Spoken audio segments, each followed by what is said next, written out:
My name is Chris Monson. I'm a chemistry professor. I'm actually an analytical chemist. So I teach the Gen Chem classes, but also analytical classes. And then I do a fair bit of research as well. Technically, I'm a bioanalytical chemist, which means that I specialize in measuring things, particularly things that have a biological relevance, although I've branched out a little bit from that. So I do a lot of things with microfluidic devices. I do a lot of things with nanoparticles. I do things with electrochemistry, things like that. I've also started some teaching things lately where we've started to see if we can help high schools have a little bit more of a real science aspect and simple, cheap instruments that they can have and use for their science experiments. So that's my research. So I started off working with something called the supported lipid bilayer, and that's basically cell membrane squished on a plate of glass. And as I started doing that, I realized there were some other things that I wanted to be able to do, so I developed a new method of making microfluidics. We're actually pretty proud of it.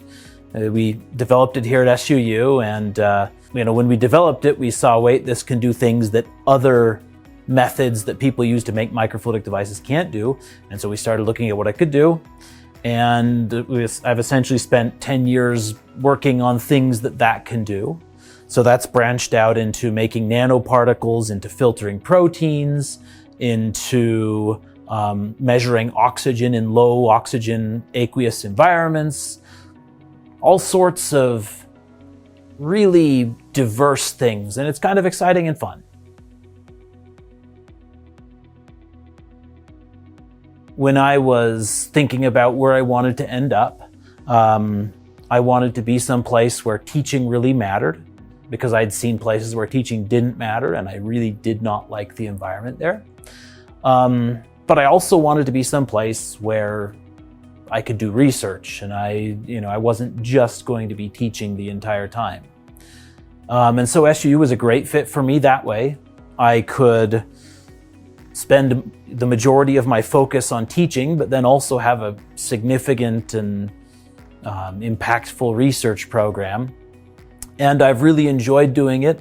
So I've stayed because I really enjoy it, but also every time I go to Salt Lake or Las Vegas or any place like that, I look around at the traffic and the pollution and I say, I love Cedar City.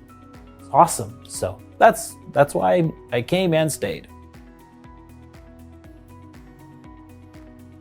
Both the lab and the classroom, for me, the most rewarding part is when we get to, and I'm going to say the end, but it's not really the end. But when a student gets to the end, they graduate if they're in the classroom, research project, they go present at a national conference or they publish a paper, and realizing with them the impact that's going to have on them, the ability that it gives them to, if they're doing research, to not just, say, oh, I'm going to apply for graduate school or medical school or dental school or whatever they want to do next. I'm going to apply for this and I'm going to hope they're able to say, wow, I have some really, really cool things to put on my resume. And chances are I'm going to be one of the top students in my application, the group of applying students, just because my resume looks so good, because it has those cool research things on it. And teaching, obviously, it's the same thing. And particularly, it's great when, you have students that do awesome things and win awards. And that's lots of fun when you can go to the awards ceremonies with them and cheer them on. But yeah, that's the part that it's my favorite part of being a teacher and a researcher, really a mentor. I essentially don't do research unless it involves students. Basically, every part of my research at this point is designed to be done by students with me supporting them, right? And so, for example, one research project that it's a little bit frustrating to me, we have this oxygen sensing microfluidic device that we have worked on for, years and years and years. Multiple students, we've done all sorts of cool things, and 4 months ago, the student working on it got it working, and it was like, wait, it works, this is great, it's perfect, and then he graduated. We tested it, we knew it worked, we were gonna go throw it in lakes, we were gonna go measure all over the state, but he ran out of time, graduated, and now I'm like, okay, I get to go recruit another student to go do just the fun part, which is, it's great, it's awesome. But on the other hand, it's like, maybe I should just go do that myself. But that's kind of the standard I've set is I am never going to do something that I could have a student do instead. The thing I say to everybody who I talk to, so I went to BYU for my undergrad. I've been at UC Berkeley and at Texas A&M as a PhD and a postdoc. And if you go to a bigger research university, BYU or one of the really big ones, University of Utah or, anywhere, you will get to play with cooler instruments. But when I say play, I don't really mean you get to touch them. You get to watch someone else do things with them.